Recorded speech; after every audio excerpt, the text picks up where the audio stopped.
वामे यस्य स्थिता राधा श्रीश्च यस्य अस्ति वक्षसि वृंदावन विहारम तम श्री कृष्णं हृदि चिंतये। बोलो स्वामीनारायण भगवाननी जय।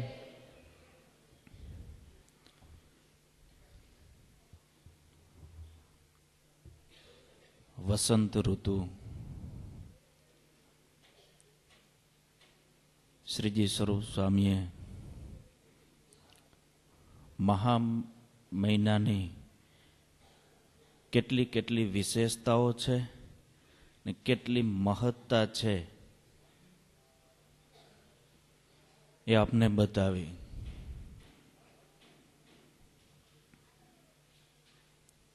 મહા સુધી પંચમીને દિવસે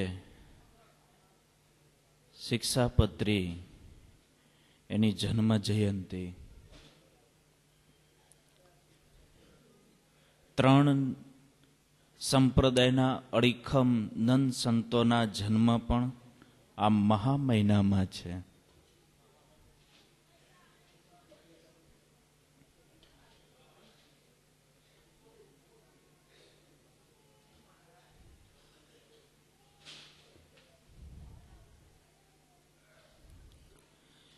એવો પવિત્ર આ મહા મહિનો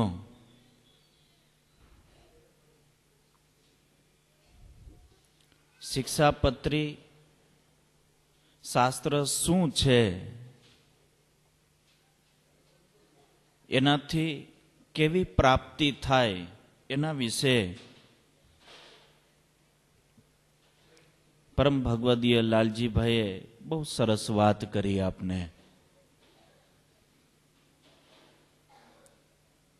આમ જોઈએ તો શિક્ષાપત્રી છે એ ધર્મશાસ્ત્ર છે અને વચનામૃત છે એ જ્ઞાન માટેનું છે। આ બંને શાસ્ત્ર છે એ ભગવાન સ્વામિનારાયણની કૃપાની પ્રસાદી છે। કારણ કે શિક્ષાપત્રીની રચના કોઈ સંતો કે હરિભક્તોની પ્રાર્થના કરવાથી ને મહારાજે બનાવી હોય કે લખી આપી હોય એવું ક્યાંય જાણવા મળતું નથી। ખુદ મહારાજના જ ઉદ્ગારો છે અને મહારાજે જ કૃપા કરી અને આપણા માટે થઈને એ લખાણ કરીને આપેલું છે।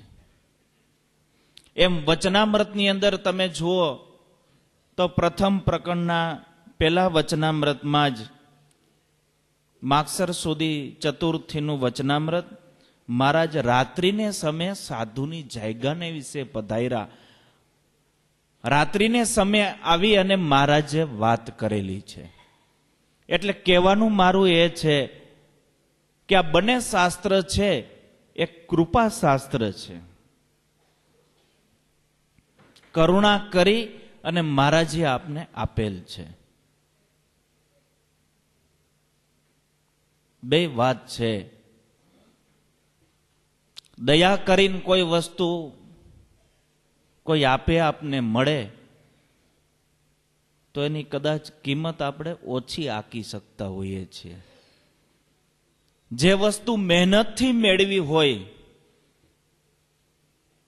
લાલજીભાઈ કીધું ને આપને પૈસાની કિંમત છે એ આપને ઓળખાણી છે કે ભાઈ ડોલરના આટલા થાય, પાઉન્ડના આટલા થાય, આ બિઝનેસ કરીએ તો આમાં આટલા રૂપિયા મળે, તો એના માટેથી આપણે બધી પ્રકારની મહેનત કરીએ છીએ, તનતોડ મહેનત કરીએ છીએ।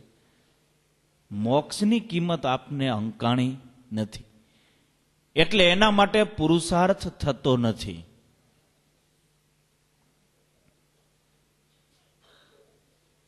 જો એની કિંમત અંકાણી હોય, હમણાં શ્રીજી સ્વરૂપ સ્વામીએ વાત કરી કે મયારામ ભટ્ટ ને ગોવિંદરામ ભટ્ટ બે નક્કી કર્યું કે આપણે હાટ માંડવી છે। કુકડો બોલ્યો એટલે મયારામ ભટ્ટે ગોવિંદરામ ભટ્ટને પૂછ્યું શેનો અવાજ આવ્યો ભાઈ? તો કે સવાર થઈ ગયો, આ તો કુકડો બોલ્યો। મયારામ ભટ્ટ કે હાટ માંડવાનો સંકલ્પ કરીએ છીએ, ત્યાં કુકડો બોલી ગયો, આ હાટ માંડશું તો શું થાય? ભગવાન ભૂલાઈ જાય। ભગવાન ક્યારે યાદ કરશું? પરિણામે હાટ ન માંડી.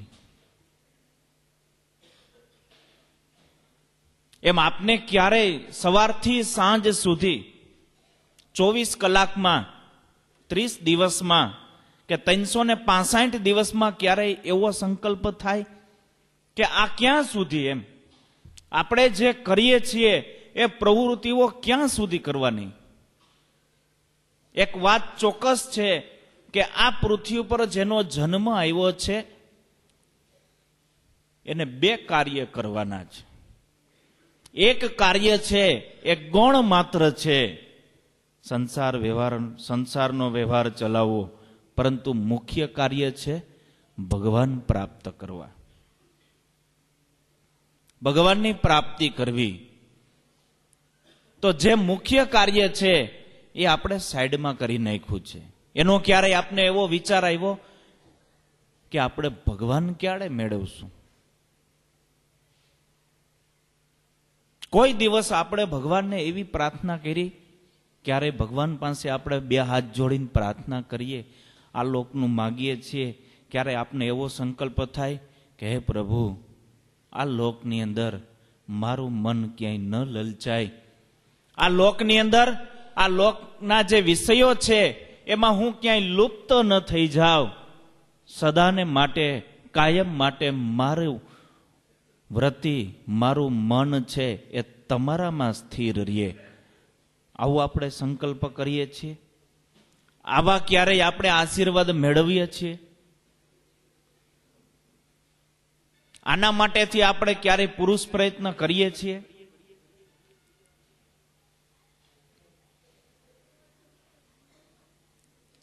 વાત તો એવી કરી, 116મો શ્લોક લાલજીભાઈ બોલીને કીધું કે બ્રહ્મરૂપ થયા પછી ભગવાનની ભક્તિ કરવી. બ્રહ્મરૂપ થવાની તો ક્યાં વાત આવી આમાં?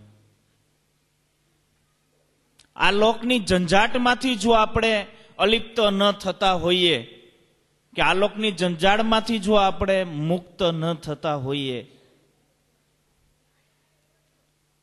તો આમાં ભગવાન ક્યારે સાંભળશે?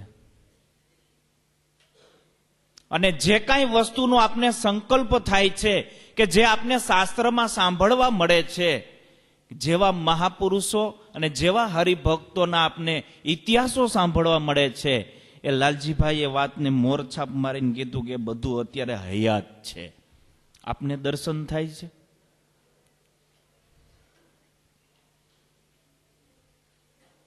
હું જ્યારે પાર્ષદ હતો અને ખેતીવાડીના કામની અંદર મને સેવા હોપેલી, આપણા જ સમાજના હરિભગત છે. અમે જ્યારે કામકાજ માટે બહાર જતા, અમારા ભેગા આવતા, તેનું ટિફિન ભેગું લઈ લઈએ. ટિફિનમાં શું હોય ખબર? ગોળની ગાંગડી અને રોટલી. ઘણી વખત હું પૂછું, મેં કીધું આ તો કે બસ આમાં બધું આવી ગયું. એક હરિભગતને એવું નિયમ હતું કે પેલા શાક તો નકરું શાક જમી જવું, શાક ને રોટલી ભેગી ના કરવી, દાળ ને ભાત ભેગા ના કરવા.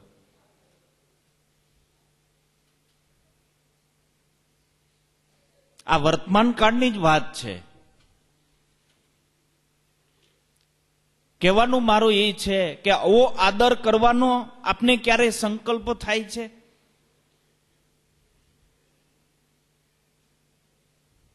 મયારામ ભટ્ટ કાયમને માટે સ્વામિનારાયણ ભગવાનનું કઈ સેવા કરતા? એ વખતની અંદર મોબાઈલ, ટેલિફોન, તાર ટપાલ કે એવું કંઈ હતું નહીં. મયારામ ભટ્ટ રૂબરૂ જઈ અને બધાને આમંત્રણ દેવા જતા, કહેતા ભગવાન સ્વામિનારાયણનો સંદેશો પહોંચાડવાનું કામ કરતા.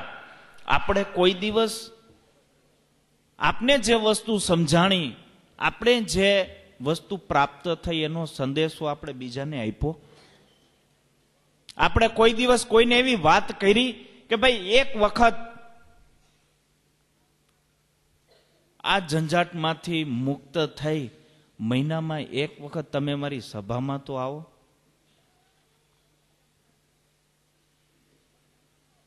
અને આ વાત ક્યારે થઈ શકે કે આપને જીવમાં મહિમા સમજાણો હોય તો જ થઈ શકે, નહીતર ના થાય.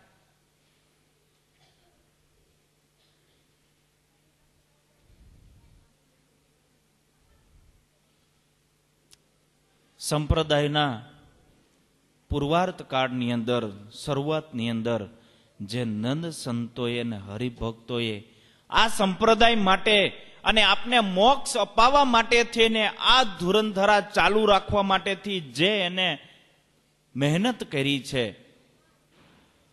જે બલિદાનો આપ્યા છે, એનું એક રૂવાડા માત્રનું કાર્ય આપણે કરવાનું છે. કેના માટે? આપણા માટે. ગુણાતીતાનંદ સ્વામી કે આ જીવ છે એ કરે છે પોતા માટે, તોય ભગવાન એવું માને છે કે આ જીવ છે એ મારા માટે કરે છે. આટલા ભગવાન દયાળુ છે.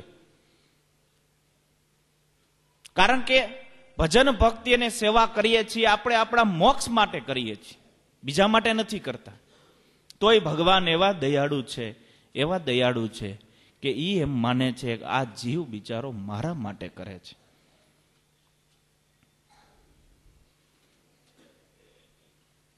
એટલે આજનો દિવસ શિક્ષાપત્રી જયંતીનો દિવસ ભગવાન સ્વામિનારાયણે આપણા માટે અનહદ કૃપા કરીને, અતિ કરુણા કરીને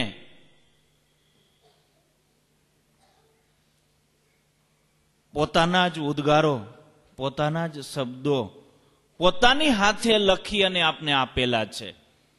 કંઈક મારાપણાની લાગણી હશે કે એના જીવમાં એવું હશે કે આ જીવનો મારે મોક્ષ કરવો છે, આ જીવ મારો છે એવું માન્યું હશે ત્યારે લખ્યું હશે ને. તમે કોઈને ફોન કરો, સારા સમાચાર આપો, લેટર લખો તમે, તો તમારે કઈ રિલેશન હોય તો લખો ને તમે, કે એમનેમ લખો? હાવ સામાન્ય બુદ્ધિથી આપણે વિચારીએ અને જો આટલી ખાલી એની કિંમત આપણે આંકીએ ને તોય આપણો મોક્ષ થઈ જાય.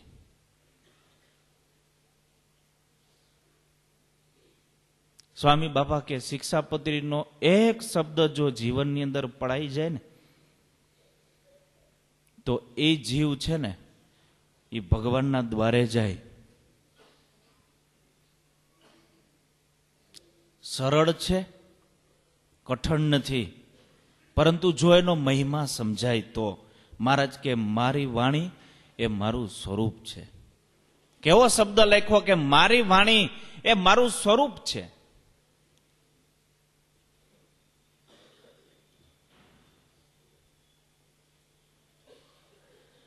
ઓરિજિનલ શબ્દ આપને જો સાંભળવો હોય તો એને પોતે આવો શબ્દ કહીને આપેલો છે.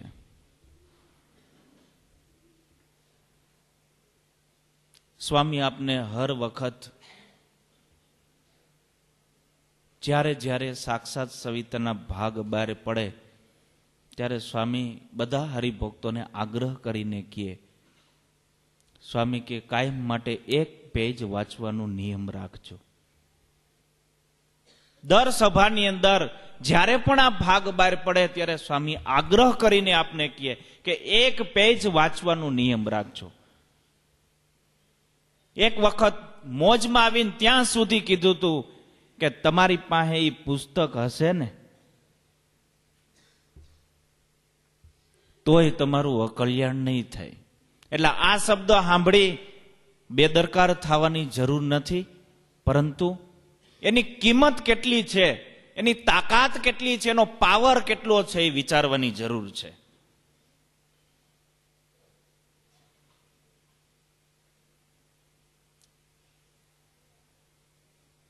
એટલે કહેવાનું એ છે, જેના થકી આપને ભગવાન પ્રાપ્ત થાય, જેના થકી આપણે આટલા ઉજળા છીએ, એ સ્વરૂપની જો આપને પ્રતીતિ ન થાય, એની વાત આપને ન મનાય કે એની આજ્ઞા આપણે ન પાડી શકીએ, તો સ્વામિનારાયણ ભગવાનના સિદ્ધાંત પ્રમાણે આપણો મોક્ષ પણ લોચામાં પડેલો છે. ગમે એટલું ભજન કરીએ, માળા કરીએ, પરંતુ જો એ આજ્ઞા આપણાથી ન પડાય, એ અનુવૃત્તિ આપણે ન સમજી શકીએ, ગમે એટલા હોશિયાર હોય, ગમે એવા બુદ્ધિશાળી હોય, દેશનો મુખ્યમંત્રી નરેન્દ્ર મોદી આખા રાજ્યનું કામ કરે, પરંતુ એની પર કેસ થાય ને ત્યારે એને ધર્મ વકીલ લઈને કોર્ટમાં હાજર થવું પડે. કોઈ જજ મુખ્યમંત્રી હોવાના નાતે એને સીધો નથી સાંભળતો. એમ કોઈ પણ ગુણનું ગમે એટલું પ્રધાનપણું આપણામાં હોય, પરંતુ એક વાત ચોક્કસ છે કે જેના થકી આપને એ ગુણ પ્રાપ્ત થયો છે, એ જો આપણા સાક્ષી બને તો જ આપને એની પ્રાપ્તિ થાય, નહીતર એની પ્રાપ્તિ થતી નથી. એટલે બ્રહ્મરૂપ થવા માટે સહેલો અને સરળ ઉપાય છે કે જે સ્વરૂપ આપને પ્રાપ્ત થયું એની આપને પ્રતીતિ થાય, એની આજ્ઞામાં આપણે વર્તીએ. સ્વામીનો ઓરિજિનલ શબ્દ છે, જેની નિષ્ઠા એની પ્રતિષ્ઠા.